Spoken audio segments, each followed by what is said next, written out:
Ini di zaman modern saat ini, penyakit-penyakit berat kalau saya boleh katakan itu ternyata subhanallah menjadi penyakit yang sudah menjadi langganan banyak orang terus sekalian. Oke. Jadi WHO sendiri mengatakan bahwa 80% kematian di seluruh dunia itu akibat penyakit jantung dan kanker. Penyakit jantung, kita akan bahas jantung nanti sedikit. Oke. Penyakit jantung dan penyakit kanker. Dan itu semua sebenarnya kalau kita mau cegah terus sekalian, kita mau cegah itu bisa. Guru saya waktu saya pernah belajar tentang kesehatan Islam seperti di Malaysia, dia bilang kalau kamu mau lihat sehatnya jantung seseorang, tinggal kamu lihat karang giginya, dia bilang. Karang giginya. Jadi kalau karang giginya banyak, kemungkinan besar jantungnya banyak masalah, dia bilang. Karang gigi itu menandakan apa? Menandakan asam. Ya, karang gigi dalam gigi manusia itu kalau semakin banyak itu menandakan tubuhnya terlalu asam. Jadi kalau dibersihin gimana? Dibersihin ya bisa gitu kan. Cuman kalau nggak ngubah apa yang dimakannya, insya Allah juga akan bermasalah. Tetap akan bermasalah. Jadi bukan cuman masalah secara strukturnya, Bapak sekalian. Oke, nah kita akan bahas satu demi satu. Mudah-mudahan cukup. Baik, Bapak sekalian, kita akan bahas konsep sehat dalam Islam. Karena selama ini banyak orang memahami konsep sehat dalam Islam itu seperti apa. Saya akan jelaskan dengan sebuah hadis yang sangat sederhana, bukan sederhana, yang cukup sering kita dengar. Hadis ini berbunyi, Nabi SAW bersabda bahwa yang halal itu jelas, yang haram itu jelas. Innal halal bayin wa haramu bayin wa innal bainahuma mushtabihan. Bahwa yang sesungguhnya yang halal itu sudah jelas, yang haram itu sudah jelas. Di antara keduanya ada syubhat. Tapi dalam hadis ini, Bapak sekalian, Nabi SAW menyebutkan dengan sebuah perkataan atau dengan sebuah kata-kata yang menarik. Jadi Nabi bilang bahwa ketahuilah dalam tubuh manusia, ala wa innal fil jasadi mudghatan iza salahat salaha jasadu kulluhu wa iza fasadat fasada jasadu kulluhu, kata Nabi SAW. Beliau menyebutkan bahwa ketahuilah bahwa dalam tubuh manusia terdapat segumpal daging. Oke, dalam tubuh manusia terdapat segumpal daging. Kalau daging ini baik, baiklah semua. Kalau daging ini rusak, rusaklah semua. Ketahuilah daging itu adalah kolbu ya.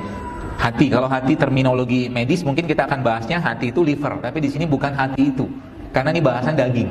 Oke, nah Bapak sekalian, ternyata yang dimaksud di sini adalah kolbu ini. Kalau dalam bahasa Inggrisnya dia heart sebenarnya. Jadi kalau secara substansi sebenarnya, kalau saya boleh mengambil dari beberapa rujukan, ternyata yang dimaksud Nabi di sini secara konsep sehat itu sebenarnya bermula dari sehatnya jantung. Makanya Nabi lihat tadi takwa itu di sini kata Nabi. Jadi letakkan sebelah kiri. Pertanyaannya, bagaimana cara atau bagaimana kita bisa tahu jantung kita itu sehat atau enggak? Bapak misalnya Anda nggak usah datang atau Anda nggak perlu sampai datang periksa EKG, datang ke dokter jantung untuk ngecek jantung kita sehat atau enggak. Gampang sekali. Dengan cara apa? Lihat waktu tidurnya, benar nggak? Atau bisa tidur dengan baik nggak? Kalau waktu tidurnya atau tidurnya nggak benar, ada yang nggak beres dengan jantungnya. Yang pertama. Yang kedua, dia gampang nggak buang air besar? Ya, kalau dia sulit buang air besar, ada yang nggak beres dengan jantungnya. Gitu ya. Jadi ini banyak sekali tanda-tanda kalau orang ada gangguan di jantung, ya. Termasuk seringnya seseorang itu berdebar-debar, ketakutan, ya. Itu juga termasuk salah satu yang menandakan masalah di jantungnya. Terus jantung ini bisa bermasalah karena apa? Kalau dalam Al-Quran Allah sebutkan dalam sebuah ayat gitu kan. Jadi kolbu ini menjadi salah satu kata yang sering banget disinggung-singgung oleh Allah dan Rasulullah SAW. Bahkan Nabi sering menyebutkan atau membaca sebuah doa yang sering banget kita dengar, yaitu ya muqallibal qulub tsabbit qalbi ala dinik, ya musarrifal qulub sarrif qulubana ala taati. Jadi prinsipnya secara fisik, saya nggak bahas secara ruhiyahnya, kita bahas secara fisik aja. Ternyata kalau mau sehat tubuh kita, maka perbaiki jantung. Pertanyaannya, jantung itu berbagi dengan apa? Sekarang kita balik, jantung itu bisa bermasalah karena apa? Oke, nah jantung bisa bermasalah secara fisik, ya. Sebenarnya pastinya karena produk makanan. Produk itu adalah produk yang berhubungan dengan minyak-minyakan terutama. Ya, jadi kita mengenal beberapa jenis minyak, ada namanya minyak atau minyak yang mengandung asam lemak tak jenuh, sama minyak yang mengandung asam lemak jenuh. Ya, jadi asam lemak jenuh sama asam lemak tak jenuh. Yang jenuh apa? Seluruh produk-produk yang dimasak dengan menggunakan minyak kelapa, minyak goreng seperti itu. Itu lemak tak jenuh semua. Dan yang paling membahayakan sebenarnya justru malah kalau minyak itu sudah mengalami oksidasi tingkat tinggi, yaitu minyak yang berwarna hitam. Enak nggak rasanya? Enak.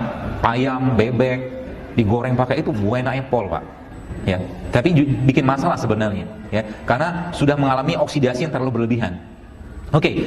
Terus solusinya apa? Solusinya apa? Ganti saja minyaknya, ya. Ganti saja minyaknya dengan minyak yang bermanfaat buat jantung, dengan minyak yang bermanfaat buat jantung, tapi kandungannya beda. Yaitu apa? Minyak-minyak yang mengandung asam lemak tak jenuh. Kalau bahasa nutrisinya unsaturated fatty acid, ya. Apa salah satu contohnya? Banyak contohnya, Bu. Saya berikan beberapa, saya bawa karena kalau dibawa contohnya Anda mudah-mudahan bisa langsung ingat. Yang ini pertama minyak biji anggur. grapeseed oil. Ya. Pertama ini. Yang kedua. Ya. Ini minyak zaitun. Ya. Saya termasuk pemakan minyak. Ya. Sahur tadi pun saya nggak makan apa-apa, cuman makan minyak sama minum air saja sama kurma 3 butir. Cukup. Ya, minyak. Ini grapes, ini minyak zaitun ya. Minyak zaitun yang terbaik yang ada di mana? Yang ada disebutkan dalam Al-Qur'an, yaitu la syarqiyati wala gharbiyah. Minyak yang tidak tumbuh di barat dan tidak tumbuh di timur, pohonnya maaf. Ya.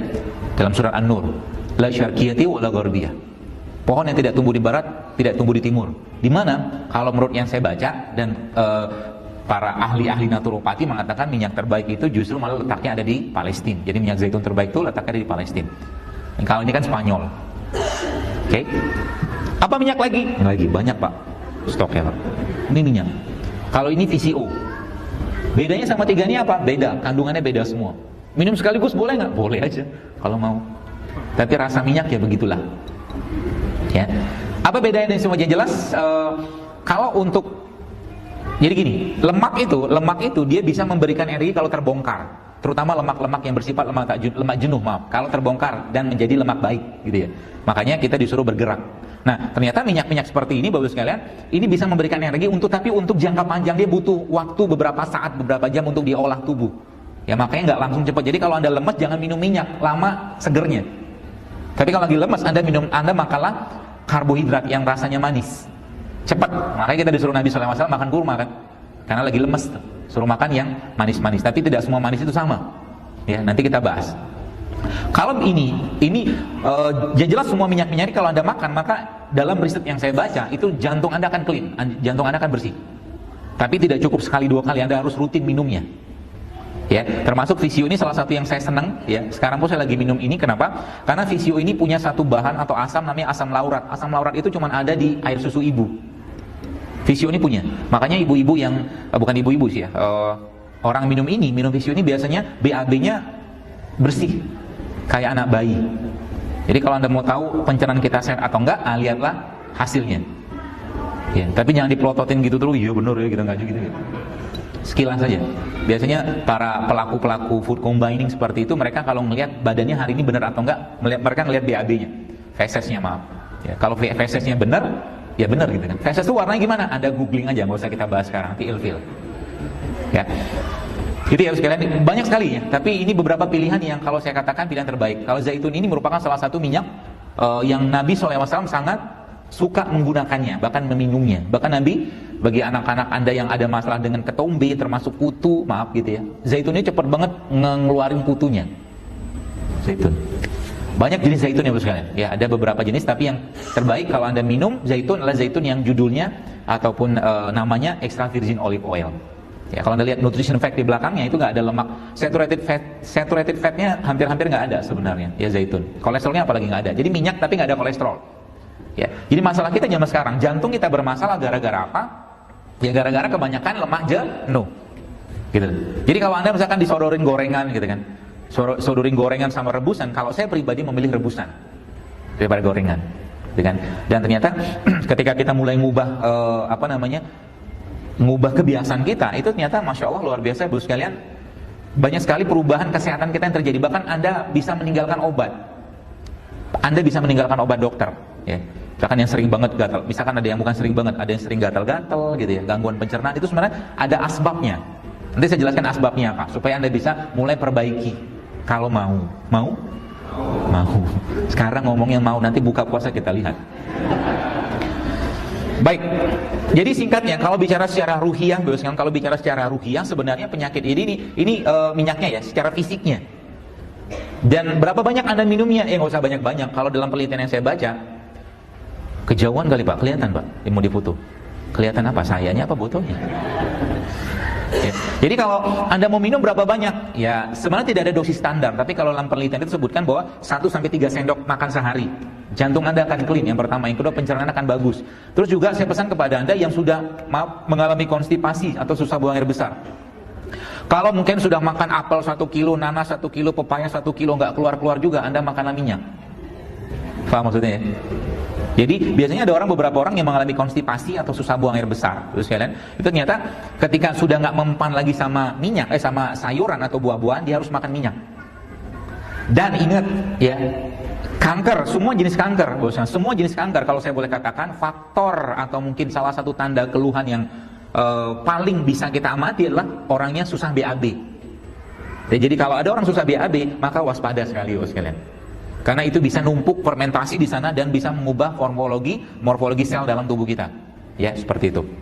Ya, nah, balik tadi ke konsep ruhiyah. Jadi sebenarnya kalau saya boleh katakan, sebenarnya secara ruhiyahnya ketika jantung bagus, emosi bagus, perasaan bagus, hormon pun bagus. Ya, makanya saya katakan penyakit itu sebenarnya tidak akan datang pada orang yang emosinya baik.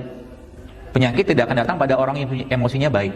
Ya, orang yang sering senyum, lihat mukanya udah ketawa, udah senang. Jadi sebenarnya gini, saya sering sampaikan bahwa cerminan perut kita, jantung kita, perut dan jantung kita itu tampak dari muka. Makanya kalau saya lihat wajah orang, saya bisa tahu nih orang sakitnya apa. Minimal saya tahu. Nggak usah nunduk-nunduk gitu, kenapa? Ketahuan Pak Bu. Ya. Bahkan waktu saya ada teman, waktu ada dia pengurus di daerah Batam, saya lihat ini udah bengkok banget, ini pucat. Saya bilang nih kayaknya ginjal ya, saya bilang kayaknya nggak lama nih orang mati. Saya bilang, beneran. Saya nggak tahu mati kapan, ternyata 1-2 bulan kemudian beliau meninggal. Ya, kelihatan kok dari bibirnya. Nah, jadi kalau bibirnya nggak merah, ya ada something wrong itu dengan jantungnya. Kan? Dan nggak bisa dimerahin juga, mau dikasih cabai, mau kasih lipstick tetap aja nggak pucat gitu ya. Jadi wajah itu cerminan sehatnya dua hal kalau saya boleh katakan. Wajah itu cerminan dari sehatnya dua hal. Yang pertama kolbunya secara ruhiyah. Wajah. Makanya kalau Anda lihat ustadz-ustadz ya, misalkan Anda lihat syekh-syekh yang orang-orang soleh itu lihat wajah itu udah senang banget, lihat wajahnya doang udah senang. Hilang sakit kita. Ya. Perasaan nggak senang kita, perasaan yang gundah gulana, lihat wajah orang baik, orang soleh itu menyenangkan. Ya, makanya saya senang lihat wajah Anda. Kelihatannya soleh-soleh. Insya Allah. Ya kalau belum soleh ya pura-pura soleh dulu lah. Ya, nanti soleh beneran kan. Yang pertama itu ya, jadi secara ruhiyah akan tampak dari mukanya. Yang kedua, secara fisik juga akan tampak. Jadi secara fisik jantungnya seseorang atau isi pencernaan seseorang juga akan tampak dari muka. Sekalian. Logikanya sederhana gini, kalau mungkin kita sering lihat ada orang-orang yang kena penyakit liver seperti ikterik seperti itu. Kalau orang kena penyakit liver, maka wajahnya akan kuning, bibir akan kuning, mata akan kuning. Kan gitu. Orang yang kurang darah, bibirnya akan pucat. Ya. Jadi wajah kita ini sebenarnya memang nyata-nyata memang cerminan dari apa isi badan kita. Jadi kalau saya mau ngelihat orang itu ngerokok atau enggak, gampang banget lihat aja dari bibirnya. Saya ketahuan, ini orang ngerokok deh.